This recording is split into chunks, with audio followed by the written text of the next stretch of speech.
Now, what's the idea we're testing? What is all this about? Well, surely, Bob, you know it's about global... What do you mean, global warming? I mean, what sort of an ambiguous term is that?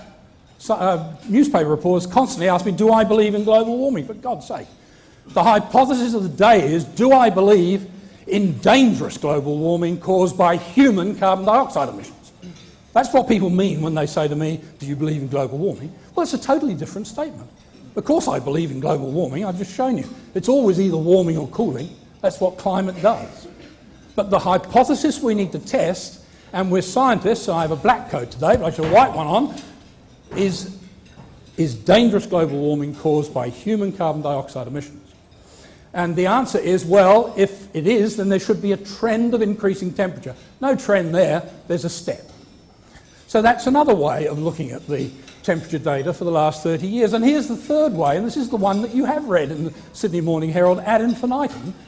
We can fit a line. Now, well done, Bob, you're a scientist at last. You fitted a line through it. Now, anybody knows, and most of the people in this room are technically aware, that the slope of that line depends entirely and exclusively on where you choose to put the beginning and the end. And you can choose different points through this 30 years of data and produce various warming trends and various cooling trends. But nonetheless, prima facie, let's give the opposition the benefit of the doubt. And we'll say, yes, we'll assume this is an absolutely typical piece of Earth history. Nothing unusual about it. There's no natural warming trend going on. And we are producing more carbon dioxide. Here it is, 335 parts per million in 1979 and 388 parts per million last year. That's a 15% increase in carbon dioxide. We told you so, Bob. If we do that, and this guy here bought 2 SUVs, can you imagine anything worse than that? He's responsible. And the result is this curve here.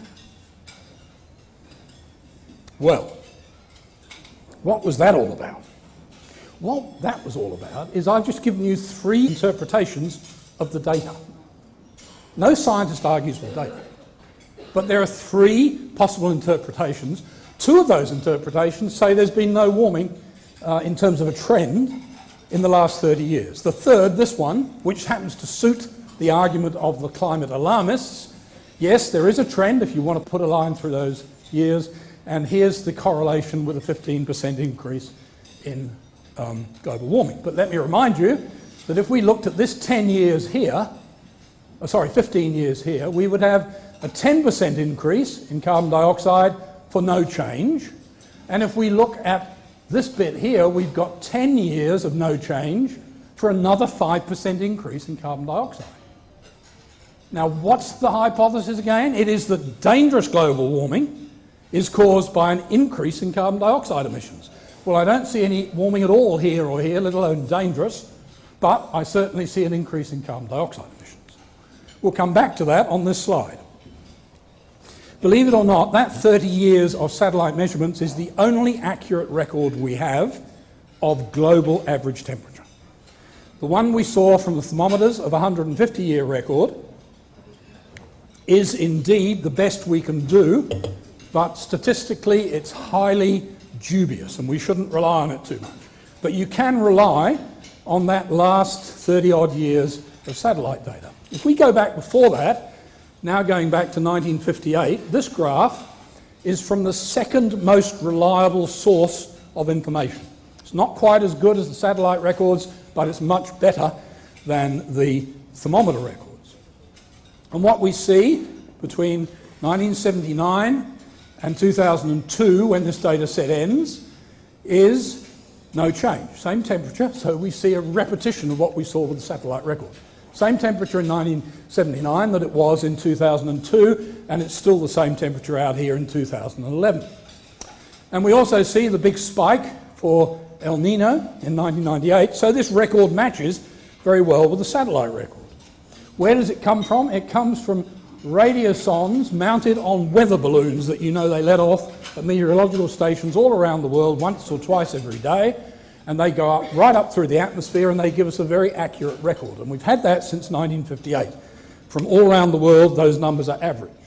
So what that shows us is indeed there was a warming trend between 1979 or 1978 and 2002. Well, we then see, just as we saw when we looked at the satellite data, there's a step here, and this is the earlier to the 1998 El Nino step, known climatological shift. It's called the Great Pacific Climate Shift in 1977. Nobody knows exactly what causes these shifts, probably to do with heat release from the deep ocean, which operates on a much slower timescale than does the atmosphere, but nobody knows for sure, but we do get them. So here's the climate shift in 1977, and now let's look at the data before that, and what we have here, between 1958 and 1977, lo and behold, is a cooling trend. And now, if I put the point on, the temperature in 1958 is the same as the temperature in 1979, same as the temperature in 2002, same as the temperature in 2011. But hang on, Bob, we told you that carbon dioxide's causing warming. Well, here it is. Carbon dioxide here is 315 parts per million. Carbon dioxide here is, that's an almost 20% increase in carbon dioxide over 50 years. And the global temperature has not moved. It's gone down a bit and it's gone up a bit. In both cases, nothing to do with carbon dioxide, natural variation. Science is about testing hypotheses. The temperature data I've shown you test the hypothesis that is the fad of the day, and if you don't think I'm right in choosing the word fad, let me tell you the New Zealand Deputy Prime Minister, and New Zealand, remember, has introduced an emissions trading scheme, admitted in public 6 months ago, he said, oh yeah, he said that was just a fad in 2007. Just think of the damage they've done to their economy, and we're about to do to ours, following this fad. Okay, I'm talking about context. Last slide about context now. It's difficult to get global temperature records as opposed to local or regional temperature records that go back more than 100 years, or indeed more than 50 years for the weather balloon data. But there are ways of doing it with things like tree rings and coral growth rings and so on. And this is the best available estimate of global temperature for the Christian era, the last 2,000 years. And the error bars are plotted, and you see that it warms up to about 900 or 1000 AD, then it cools down into what we call the Little Ice Age. This was the medieval warm period, and then it warms up again. So the context of late 20th century warming, and there was a little bit of warming in the late 20th century, we've seen it on both the satellite and the radio sonde records. The context is this natural millennial cycle of climate change. You've seen that in the Australian? Here's the reporter again. Bob, is global warming happening then? Is it getting warmer? Well, no, it's getting cooler. Here's the temperature at the peak of the medieval warm period. Here's the temperature in 1998, the big El Nino spike. And it's got cooler for the last 1,000 years. But it's also got warmer for the last 400 years as we come out of the Little Ice Age. So there's nothing unusual at all about the fact we're a little bit warm at the moment. And this ridiculous kindergarten argument, which successive ministers come out with, that because 11 out of the last 13 years, or some equally silly number, are the warmest ever, and by ever they mean since we've had thermometers for the last 150 years, because of that we have this global warming crisis.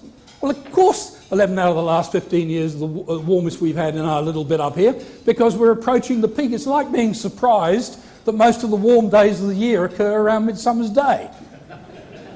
That's not a joke. That's deadly accurate.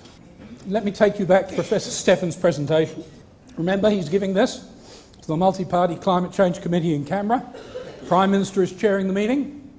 So this is the bottom line advice on which you and I are going to pay for our family, as you'll see on the later slide, more than $2,000 a year in extra tax for something that will have no effect whatsoever on climate. This is the bottom line in Professor Steffen's view. The Earth is warming, 100% certainty. Here's the real bottom line. The Earth is either warming or cooling with 100% certainty, no doubt about it.